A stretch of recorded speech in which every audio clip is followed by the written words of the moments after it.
So we have introductions of 6 M's means man, machine, material, method, market, and money. First one is a manpower. Managerial and non-managerial personnel constitute manpower. तो मैंने पहले भी बताया था कि man power हमारी lower level management, upper middle level management and upper level management. तो management में जो भी हमारी मैन पावर है वो डिपेंड करती है कि हमारा वहाँ पे वर्क कैसे एग्जीक्यूट हो रहा है। जैसे कि मानो डिज़ाइन लेवल पे है तो हमें वहाँ पे वर्कर्स नहीं डाल सकते, तो डिज़ाइन लेवल पे डिज़ाइन इंजीनियर ही रहेगा। That is the structural of organisations. उसके बाद आएगा machines. There are commonly use to convert a raw material into the semi finish and finish product. तो जनरली मशीन का यूज क्या होता है कि हमारा जो भी रॉ मटेरियल रहेगा वो रॉ मटेरियल को फिर सेमी फिनिश मटेरियल में या फिनिश मटेरियल में कन्वर्ट करने के लिए हमें मशीन्स की जरूरत होती है। That is the basic component of organisation to achieve the goal. उसके बाद आएगा material. They consist of a raw material and semi finish goods that are either converted or assembly assembled into the finished product through the production process। तो material generally कैसे रहेगा, या तो वो रहेगा रॉ मटेरियल के फॉर्मेट में या सेमी फिनिश गुड्स में, आइदर वो कन्वर्ट रहेगा assemble into the finish product में रहेगा। तो ये जो भी रॉ मटेरियल, ये जो भी मटेरियल रहेगा वो मटेरियल्स हमें उस पर डिफरेंट टाइप की प्रोसेसेस यूज करके ऑर्गेनाइजेशन गोल्स को अचीव करने में हेल्प होती है। The method they offer the system, they refer to a system and procedure used to performing various operations। अब जनरली मेथड का यूज क्या होता है कि एक मेथड हम एक पर्टिकुलर ऑपरेशंस को या पर्टिकुलर प्रोसेस को कंप्लीट करने के लिए एक मेथड यूज की जाती है। जैसे कि different type of techniques is in in in management, like lean manufacturing, kaizen and automation system, Kanban system, Six Sigma, then just in time, TPM. That type of method is used for the operations to converting a raw material into the finished good to reduce the wastage of material, wastage of time, then reductions of cost।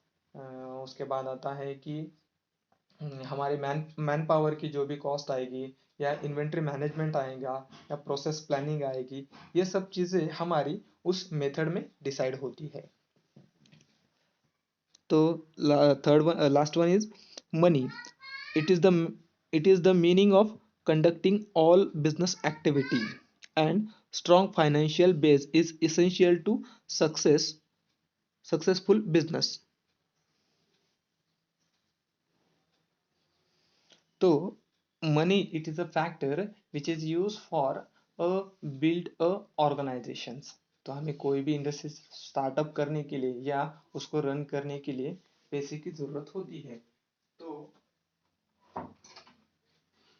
Generally हमारा जो भी activity रहेगा business का run करने के लिए या startup के लिए या उस ऑर्गेनाइजेशंस को इम्प्रूव करने के लिए, तो ये सब एक्टिविटी रन करने के लिए हमें पैसे की ज़रूरत होती है।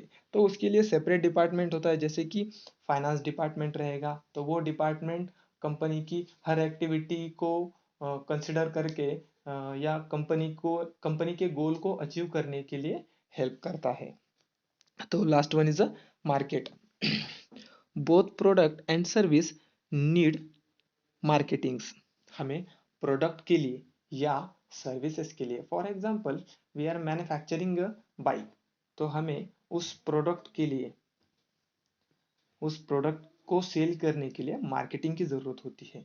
तो if you want to improve, if you want to achieve your goals in organizations, the marketing is the most important factors। तो हमें मार्केटिंग की भी ज़रूरत होती है।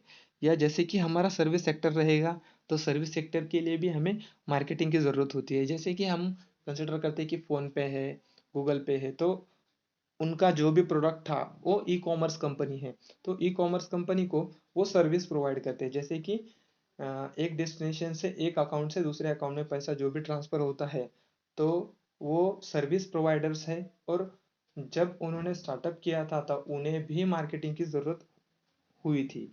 तो सर्विस इंडस्ट्री में भी मार्केटिंग की जरूरत होती है। And successful marketing increase a firms financial returns. तो हमारी कंपनी की जितनी भी ग्रोथ होती है, जितनी भी मार्केटिंग होती है, जैसे कि नंबर ऑफ लोगों को जब हमारे प्रोडक्ट के बारे में पता चलता है, तो डायरेक्टली और इनडायरेक्टली फाइनेंशियल रिटर्न्स कंपनी को मिलते हैं, और कंपनी का जो भी गोल होता है वो गोल अचीव होने में हेल्प होती है।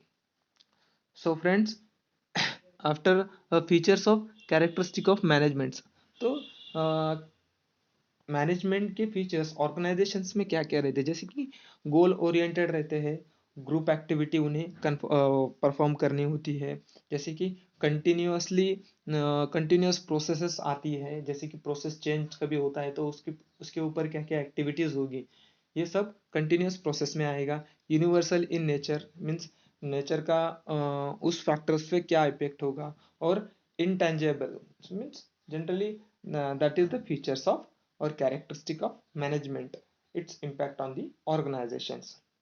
So हमने आज देखा कि what is the meaning of operations organizations, sorry, and उसके 6M क्या क्या है, और उसके बाद 6M हमने डीपली देखे, man, machine, material, method, money, market, and उसके कैरेक्टरिस्टिक्स क्या क्या है। So in next lecture we have to see the type of organizations, और उसको हमें डीपली समझना है, और strategy, what is the strategy to run the organisations, ये सब चीज़ें हमें नेक्स्ट लेक्चर में देखनी है। Okay, thank you.